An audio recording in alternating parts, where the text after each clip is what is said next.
ठीक है, तो चलिए सीधा विषय पर आते हैं। मूल स्रोतों के इस गहरे विश्लेषण में हम उस महान महाकाव्य की असल दार्शनिक जड़ों को खंगालने वाले हैं, जिसे हम महाभारत कहते हैं। अब देखिए, अक्सर होता क्या है कि जब भी महाभारत का जिक्र आता है तो दिमाग में सबसे पहले कुरुक्षेत्र का मैदान आता है, गीता का उपदेश याद आता है, या फिर द्रौपदी का वो उपहास जिसने दुर्योधन को क्रोधित कर दिया था। लेकिन अगर हम मूल स्रोतों को ध्यान से देखें तो पता चलता है कि कहानी तो भाई बहुत पहले ही शुरू हो गई थी। ये कोई दो परिवारों के बीच जमीन का झगड़ा भर नहीं है। असल में ये हमारी पूरी संस्कृति के उत्थान और पतन की एक बहुत ही गहरी और दिलचस्प कहानी है। अब सबसे दिलचस्प बात यह है कि इस कहानी को सुनाने वाला कोई इंसान नहीं है, बल्कि कथावाचक है खुद समय। यहाँ समय बहुत ही स्पष्ट शब्दों में कहता है, मैं ही दुर्योधन हूँ और मैं ही अर्जुन। केवल मैंने ही इतिहास को बनते देखा है। इसका मतलब समझ रहे हैं? इसका सीधा सा अर्थ ये है कि ये महज हथियारों से लड़ी गई कोई भौतिक लड़ाई नहीं है। ये अच्छाई और बुराई, या कह लें कि प्रकाश और अंधकार के बीच का एक ऐसा शाश्वत और नैतिक संघर्ष है जिसका इकलौता गवाह खुद समय रहा है। समय खुद कुरुक्षेत्री है। ये उन इंसानी रिश्तों और उसूलों का टकराव है जिसका सामना हर युग को, हर दौर को अपने अपने तरीके से करना ही पड़ता है। तो फिर महाभारत असल में है क्या? अगर इसे परिभाषित करना हो तो ये कहना बिल्कुल सही होगा कि ये सिर्फ एक प्राचीन युद्ध नहीं है, बल्कि एक ऐसा वैचारिक मंथन है जिसे मथने पर सिद्धांतों और सत्य का अमृत निकलता है। स्रोत सामग्री से ये बात बिल्कुल साफ हो जाती है कि कुरुक्षेत्र का मैदान वास्तव में एक नैतिक युद्ध भूमि है। जरा सोचिए, इस महान महाकाव्य को हजारों सालों से बार बार क्यों सुनाया जा रहा है? इसलिए ताकि वर्तमान पीढ़ी अपने भविष्य के लिए खुद को तैयार कर सके। हर नए युग को अपनी वर्तमान बुराइयों से लड़ना ही होता है, और ये कहानी एक मार्गदर्शक की तरह, एक गुरु की तरह हमें हमारे अपने नैतिक संघर्षों के लिए तैयार करती है। चलिए आगे बढ़ते हैं। राजा भरत, योग्यता का उदय। राजा दुष्यंत और शकुंतला के पुत्र राजा भरत जब वो अपना युद्ध जीतकर अपनी राजधानी हस्तिनापुर लौटे तो उन्होंने एक बिल्कुल नए युग की शुरुआत की। उनकी महानता सिर्फ इस बात में नहीं थी कि उन्होंने अपना साम्राज्य हिमालय से लेकर महासागरों तक फैला दिया था, बल्कि उनकी असली महानता उन आदर्शों में थी जो पूरी तरह से योग्यता यानी मेरिट पर आधारित थे। अब जरा इस संख्या 9 पर ध्यान दीजिए। ये कोई मामूली संख्या नहीं है। ऐतिहासिक स्रोतों के अनुसार राजा भरत के 9 सगे बेटे थे, लेकिन इसके बावजूद उन्होंने एक ऐसा चौंकाने वाला फैसला लिया जिसने पूरे राज दरबार को सन्न कर दिया। भरत ने भरे दरबार में घोषणा की कि उनके 9 बेटों में से एक भी बेटा हस्तिनापुर की गद्दी का उत्तराधिकारी बनने के लायक नहीं है। इतिहास में ये शायद पहला मौका था जब किसी पिता ने अपने ही सगे बेटों को उनके जन्मसिद्ध अधिकार से पूरी तरह वंचित कर दिया था। और ये बात बहुत ही शानदार तरीके से इस तथ्य को स्थापित करती है कि कैसे भरत ने जन्म के बजाय योग्यता को सबसे ऊपर रखा। इस तुलना को समझिए, योग्यता बनाम जन्म। भरत का संदेश बहुत साफ था कि जीवन में असली मूल्य आपकी योग्यता का है, आपके जन्म का नहीं।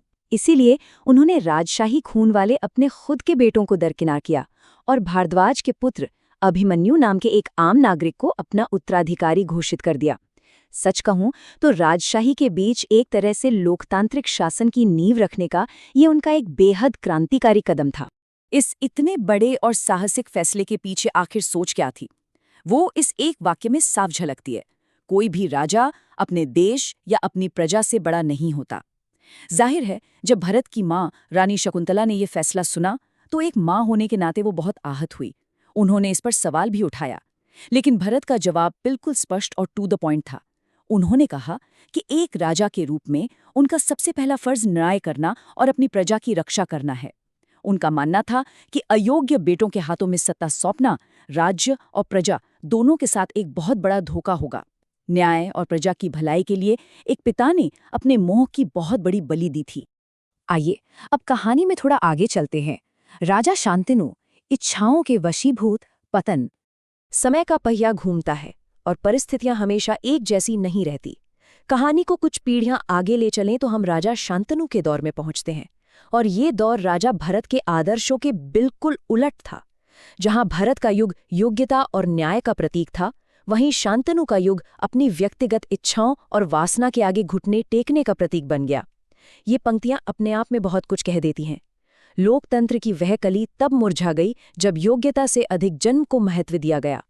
शांतनु के समय में भरत के बनाए हुए उस योग्यता आधारित सिस्टम को पूरी तरह भुला दिया गया। उसकी जगह ले ली भावनात्मक समझौतों ने। ये एक ऐसा खतरनाक दौर था जब एक बिल्कुल अनिश्चित और अनजान भविष्य के लिए वर्तमान को सीधा दांव पर लगा दिया गया। और सच पूछिए तो कुरुक्षेत्र के उस भयानक युद्ध की नींव वास्तव में यहीं से पड़नी शुरू हो गई थी। अब सवाल उठता है कि शांतनु के इस पतन की शुरुआत आखिर हुई कहाँ से? तो हुआ ये कि एक दिन राजा शांतनु गंगा नदी के किनारे शिकार करने गए थे। वहां उनकी नजर एक बेहद रहस्यमयी और खूबसूरत महिला पर पड़ी, गंगा। शांतनु उनके प्रेम में इस कदर पागल हो गए कि उन्होंने विवाह के लिए गंगा की सबसे कठोर और अजीबोगरीब शर्तों को बिना सोचे समझे मान लिया। शर्तें क्या थीं? शर्त ये थी कि राजा कभी गंगा से कोई सवाल नहीं करेंगे, उनके किसी भी काम में कभी कोई दखल नहीं देंगे, और अगर उन्होंने ऐसा किया तो गंगा उन्हें हमेशा हमेशा के लिए छोड़कर चली जाएगी। जरा सोचिए, हस्तिनापुर का एक महान राजा महज एक अज्ञात महिला के प्रेम में पड़कर अपनी मर्जी से इस जाल में फंस गया। अब यहाँ जो बात वास्तव में हैरान करने वाली है वो ये है कि शांतनु अपनी व्यक्तिगत वासना में किस कदर अंधे हो चुके थे। उनका यह कथन देखिए, इस समय प्रिय, मैं राजपाट और राज्य के बारे में सोचना भी नहीं चाहता। कितनी बड़ी विडंबना है ना? हस्तिनापुर का वो राजा जिसके कंधों पर पूरे साम्राज्य की रक्षा की जिम्मेदारी थी, वो महीनों तक अपनी प्रजा, अपने सेनापति और अपने सभी राजकाज को भूलकर सिर्फ और सिर्फ अपनी भावनाओं में गोते लगाता रहा। उन्होंने अपनी पब्लिक ड्यूटी यानी अपने राजधर्म को पूरी तरह से ताक पर रख दिया था। और इसका नतीजा क्या हुआ? दुखद परिणाम। चलिए देखते हैं। देखिए, जब कोई शासक अपने कर्तव्यों को भूलकर किसी अंधे वचन से बंध जाता है ना, तो उसके परिणाम हमेशा भयावह ही होते हैं। राजा शांतनु ने अपनी पत्नी को जो व्यक्तिगत वचन दिया था, वो अब उनके राजधर्म से बहुत ही विनाशकारी तरीके से टकराने लगा था। मौतों का ये सिलसिला रोंगटे खड़े कर देने वाला है। रानी गंगा ने अपने ही नवजात बच्चों को जन्म लेते ही एक एक करके नदी में डुबाना शुरू कर दिया। पहले बेटे को नदी में डुबा दिया गया, उसके बाद दूसरे और फिर तीसरे बेटे को भी बिना किसी रहम के डुबा दिया गया। और हद तो तब हो गई जब चौथे बेटे की भी हत्या कर दी गई। और इस पूरे खौफनाक मंजर के दौरान राजा शांतनु वो बिल्कुल खामोश रहे। पूरे महल में हड़कंप मचा था, प्रजा सदमे में थी, हर कोई फुसफुसा रहा था कि एक माँ आखिर ऐसा कैसे कर सकती है। लेकिन एक पति के रूप में दिए गए अपने वचन की बेड़ियों में जकड़े उस राजा ने न्याय का एक शब्द नहीं बोला। और यहीं से शुरू होती है नेतृत्व की विफलता। शांतनु के इस खामोशी ने महज महल में ही नहीं बल्कि एक गहरे दार्शनिक और राजनैतिक संकट को जन्म दे दिया। ये लीडरशिप का यानी नेतृत्व का पूरी तरह से फेल हो जाना था।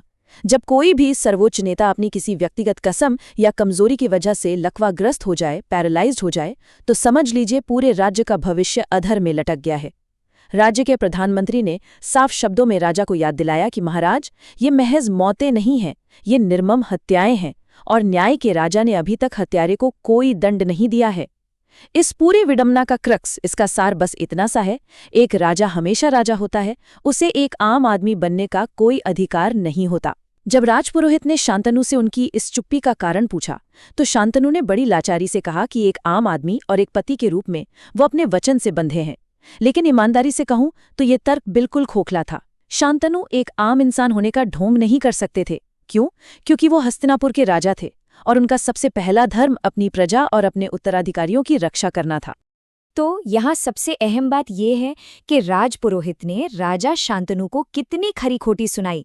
उनके शब्द ध्यान से सुनिए। वह शपथ जो आपके न्याय में बाधा बने, वह शपथ नहीं बल्कि एक श्राप है। बिल्कुल सटीक बात।